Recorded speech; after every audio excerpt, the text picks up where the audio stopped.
Salut Sabiche, j'ai une blague. Bon, c'est Lucien Bilvezé qui est dans un parc, après ce confinement de mes bourses sur la table basse, ça fait une belle nappe, avec son pote Eric à tes souhaits. Et ils discutent un peu de la vie en regardant les canards, les poules d'eau et les gonzes qui font leur footing. Et le Lucien il dit Depuis la fin du confinement, ça va pas fort au plumard avec la Lucienne. D'avoir été dans un espace clos ensemble si longtemps là, ça nous a pas réussi. Je sais pas si notre couple va s'en sortir. Mais le Rico il a une solution. J'ai une solution. Ah ouais? Ah ouais, ma ganache. Ce qu'il vous faut, c'est un bon 69 des familles pour nettoyer les outils. Et arrête tes conneries, Riton, on a plus 17 ans, hein. C'est toi qui prononce de la caque, espèce de coup du cul. Je te rappelle que je suis considéré comme une ceinture noire 4ème dame de cul option prose. Tu t'occupes de son hostie pendant qu'elle est concentrée sur ton madrier, et je te promets que ça relance tout ce que tu veux comme relation de couple. Tiens, mais je te parie ta casquette aux couleurs du Sénégal là. Allez, deal. Le Lucien il finit sa canette. Ouais, ils étaient au parc parce que sur mes 20 blagues, il y en a 18 qui commencent dans le troquet du Mermillot, mais même dans la nature, ils se noircissent comme des corbeaux, hein. Donc il finit sa binouze et il rentre à la baraque vers 15h. Il débarque, sa femme Lucienne cuticule. Elle a gardé son nom de jeune fille. Elle est dans la cuisine, elle est en train de préparer des petits steaks de tofu qu'elle fourre aux intestins de porc et qu'elle file à la voisine vegan sans lui dire ce qu'il y a dedans. Ouais, elle aime pas trop la voisine Lucienne. Elle l'appelle le fond de Ben. Donc lui rentre, il gueule. Lucienne, viens par là, il faut qu'on essaye un truc. Attends, je vais prendre dans l'intestin du cochon.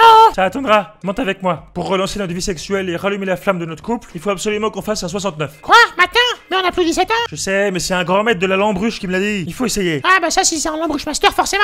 Je suis pas sûr que ce soit une très bonne idée. C'est bientôt le début de mon cycle, tu sais. J'en ai vu d'autres, je te rappelle que mon grand-père était bouché. Allez, on selle. Les deux montent dans leur chambre en courant, tout excités comme des ados, et ils se mettent au boulot. Et en effet, après les quelques minutes que ça prend pour se rappeler comment ça marche, les deux sont en osmose du cul. Ils sentent que quelque chose de fort est en train de se passer, et ils partagent des sensations qu'ils avaient presque oubliées.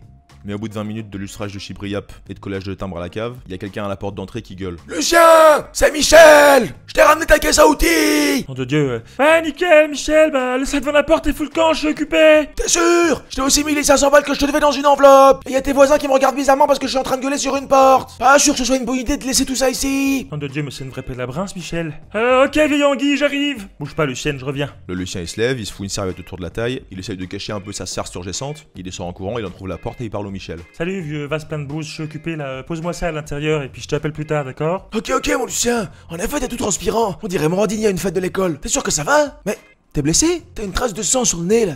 Ah merde. Non mais c'est rien, en descendant je me suis tapé dans une porte, t'inquiète pas. Eh ben mon con, c'était sûrement la porte des chiottes parce que t'as un petit bout de merde sur le front là.